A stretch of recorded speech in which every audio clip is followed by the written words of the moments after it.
Hi everyone. It's been exactly a month since my pawpaw tree started flowering. It is April the 24th and we are past peak bloom season. However, there are still many flowers on the trees. You can see that the trees have started to develop leaves and that the trees still have hanging on them many flowers, but not as much as they did. And they are also starting to set fruit.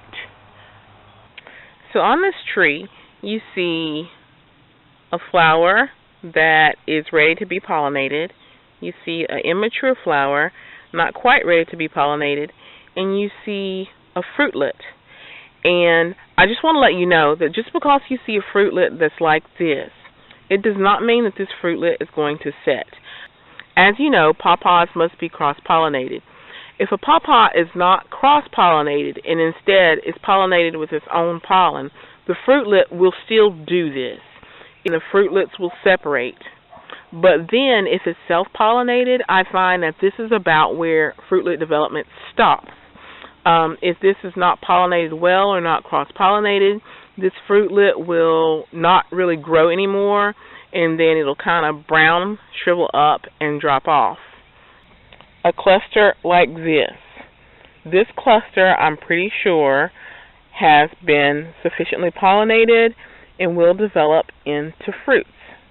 Like here's a cluster, and then directly above it is another cluster. And really all along this tree, there are many clusters of fruit that are going to make it. So really my crop set is pretty heavy. I'm going to have to end up thinning, and I don't want these trees to be so heavily pollinated that the tree itself is in jeopardy. So this is the other section of my yard. These two trees have been my pollen source because these two are a different variety of tree than some of the other trees that I've been showing you. And also, this was the first tree that I was able to start pollinating because my other trees had already been giving me pollen, and as soon as these flowers started opening, I was able to pollinate them. Okay, so these are some of the first fruitlets that were pollinated. And you can see that they are plumping up. They're getting very round. When they get to this stage to where they start getting round, that tells me that my pollination is pretty well successful. So that's where we are. Lots of little fruitlets that are showing signs that they are going to make it. I do have some fruitlets that, to me, are starting to fuse. Like this right here, I'm not so sure if these two fruits will separate. And fused fruits are not ideal, and this particular tree that we are looking at, to me, has a higher instance of fused fruits. But at any rate, that's where we are. Lots of little fruitlets. Also, something that you should know is that the majority of my fruitlets were in clusters of 4, 5, or 6. It was few and far between to have just one fruit set, which really having one set is good because when it comes time to picking this, you can just snip it off here and have this fully intact without breaking any of the fruit. Something that I've been doing, again, I'm worried about heavy fruit set because I pollinated a lot.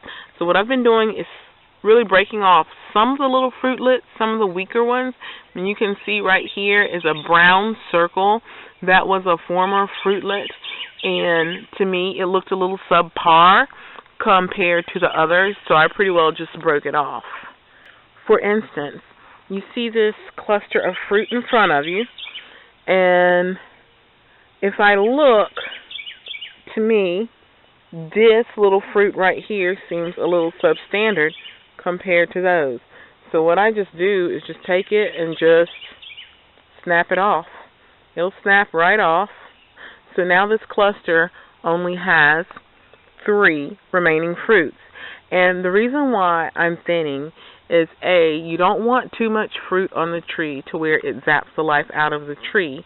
And B, the theory is if I take off the weaker ones, hopefully the ones that are remaining will be a little bit more robust.